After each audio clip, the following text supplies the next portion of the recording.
Great to see you back, ladies and gentlemen, to Frontliner YouTube channel. Happy new month of July, happy new week, and I hope you are doing well whenever you are watching this podcast. Now, my fellow Kenyans, there is something that I want to update you all to remind you on before I jump into politics.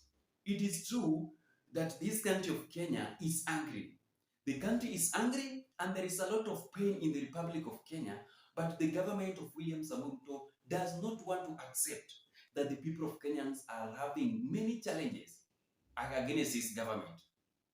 It is true the people of Kenyans are suffering, and President William Samoei Ruto is treating the citizens in the Republic of Kenya like foreigners that are just here in Kenya to do business. Then one day, one time, they will return back to their countries.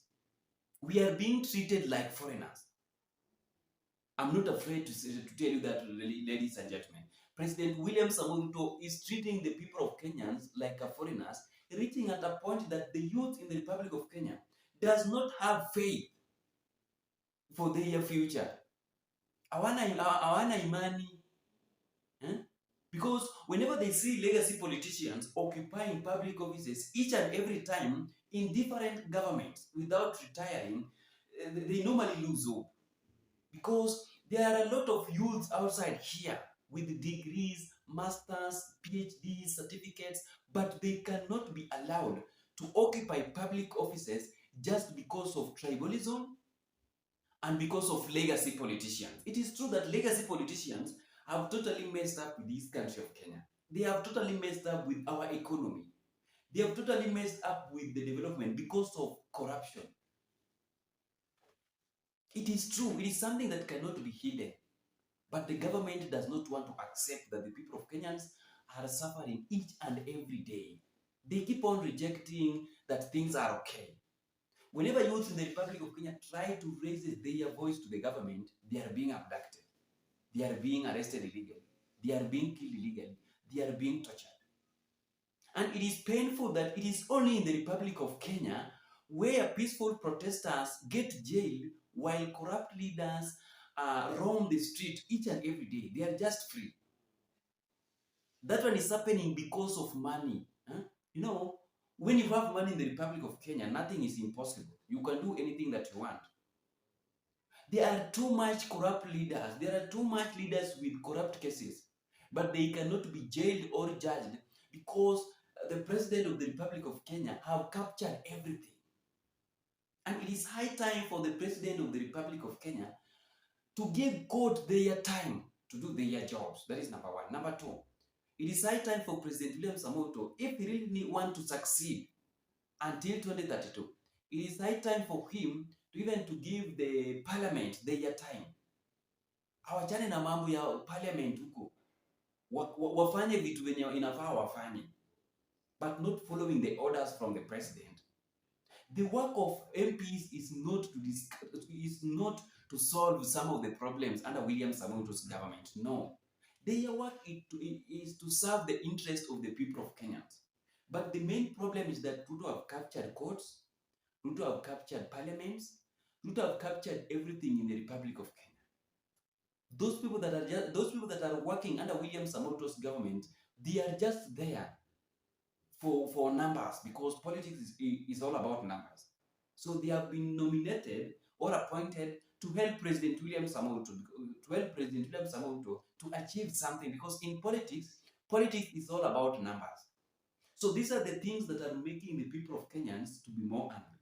These are the things that are making this country of Kenya to have pain. It is true that there is a total of pain in the Republic of Kenya. Kenyans are suffering on the hands of this government of William Samoei Ruto. But the biggest problem is that the government does not want to listen to the people of Kenyans. When Kenyans try to raise their voice, they are being silenced by the police officers that William Samoei Ruto have introduced into the political class. Nowadays, the police officers in the Republic of Kenya are campaigning for President William Samoei Ruto. And these are some of the issues that William Samoei Ruto cautioned that will never be witnessed under his government. The issue of misuse of police officers. He promised the people of Kenyans when he was campaigning, but what is happening is totally different. with what President William Samoei promised the people of Kenyans. And it is high time for William Samoei Ruto to accept the reality that is on the ground, that this country is angry, that there is a total pain in the Republic of Kenya, that the youth in the Republic of Kenya are suffering. Because this is not the time for talks. This is not the time for talks. Kenyans need food on their table. Kenyans need jobs. Kenya just need development and improvement of the economy. We don't need dialogue, especially the youth. As this particular time, the youth in the Republic of Kenya does not need jobs. Does not need dialogue. What do you want us to talk with you, ladies and gentlemen? What is it that the government of William Samoei Ruto want to discuss with the people of Kenyans?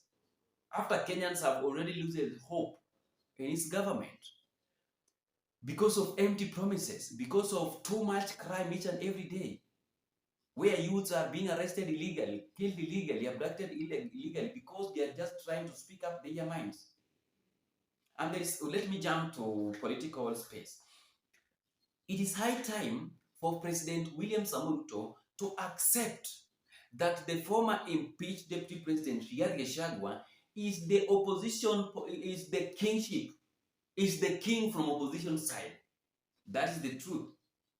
Gachagua is now the kingpin in the opposition side because he have already replaced Raila Amolo Odinga. Raila Amolo Odinga is no longer kingpin in the opposition. He used to be the king in opposition side before joining hands with President William Samoei Ruto. But moment after Raila Amolo Odinga joined hands with Raila Amolo Odinga, at the time that Ruto joined hands with Raila Amolo Odinga, that is the time that Raila Amolo Odinga loses his kingship basis. Like Western is now gone. Kisii, Nyamira is now under Matiang'i. Western is under Tawe movement and many other places. Raila is not the kingpin from opposition side. Because right now, Rigathi Gachagua is driving William Samoei Ruto like a probox that have carried ban. Ameamua mwachie nafasi.